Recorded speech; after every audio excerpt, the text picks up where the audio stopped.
күн бүгінгі бала қиялы ертегі әлемі тақырыбында идеялық өзімнің тақырыбымды сіздермен бөліскелі тұрмын.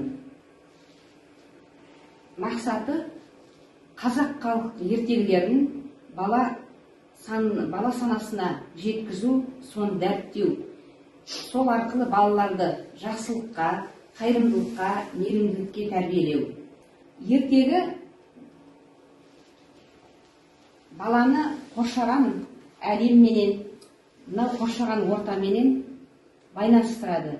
Ертегі арқылы баланың ой қиялы, сана сезімі жетіледі. Және сонымен қатар бала ертегі тыңдау арқылы ертегідегі жағымды, жағымсыз кейіпкерлерді ажыратып, және де сол жағымды кейіпкерлерге еліктеп, солай болуға тырысады. Ал жамандықтан аулақ болады. Мынау аударма ертегілерден гөрі негізі мынау қазақ ертегілерін біз көбірек дәріптеуіміз керек балаларға. Өйткені қазақ ертегілерінің ішінде балаларды мейірімділікке, бір-біріне көмектесуге, жанашырлыққа баулиды, және де жаман мен жақсыны үйретеді. Ертеде ешкі жүні өртеде деп қазақ халқының ертегілерін тыңдап өскен ұрпақпыз. Сондықтан да қазақ халқы ертегілерін балаларға көбірек үйретіп, көбірек дәріптеуіміз керек деп ойлаймын. Мен өзім кіші және ерте топтарында болғандықтан, тәрбиеші болғандықтан, балалар жаңағы ертегіні тыңдайды.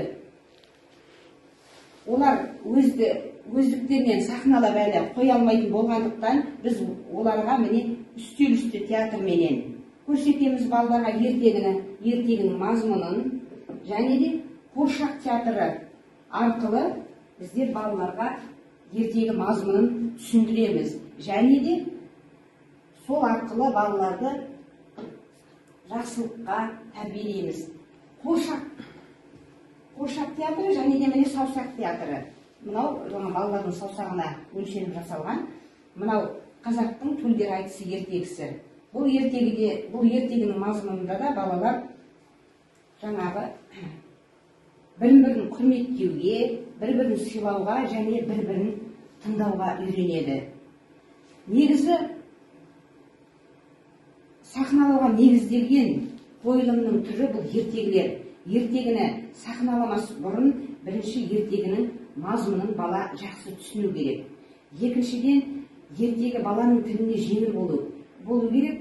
Үшіншіден, сол ертегіні орындау үшін атрибуттар керек, ойыншықтар керек және костюмдер керек.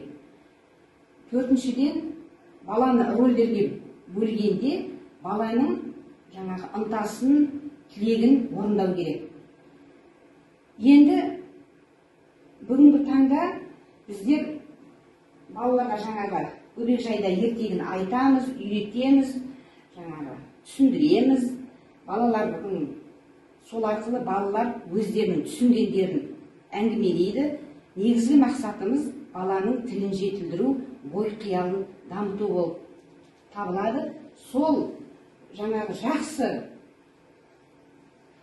нәтиже көрсету үшін біздер осы ұлттық ертегіні дәріптеуіміз керек. Біздің ұлттық ертегіде көптеген жақсы игі қасиеттер жинақталған. Және де заманауи технологияларды пайдалана отырып, балалар үйден ұялы телефонда QR код арқылы қазақ ертегілерін көріп және тыңдай алады.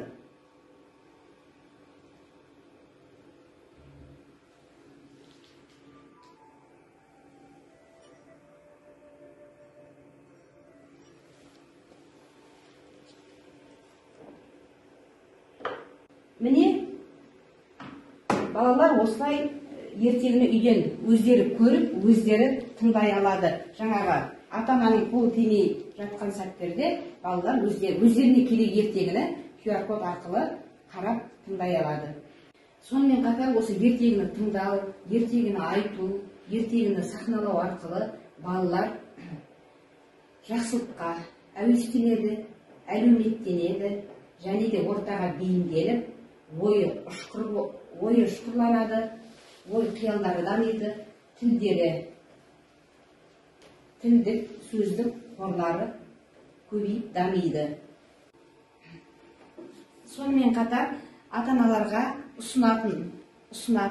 ұсынбан, мынау балаларға ұялы телефонды көбірек ұстатқаннан көрі, балаларға мынандай әдеби қазақ ертегілерін көбірек оқуды ұсынамын. Өйткені кітап арқылы баланың тілі дамиды. Енді бүгінгі қорытып айтатын болсам, ертегі әлемі баланың ой қиялын дамытады, баланың ойын ұшқырлайды, сонымен қатар көпшілік ортаға бейімдейді баланы. Көзімен көру, құлағымен есту арқылы баланың қиялы шыңдалады, ойы дамиды, қабілеті жоғарылайды. Мен енді осы ертегі кітабын оқуды ұсына отырып, мектепке дейінгі ұйымдарда не көбірек әріптестеріне ертегі айтуды көбірек дәріптеймін. Мен өзім осы әдісті пайдаланамын және әріптестеріме пайдалануды ұсынамын.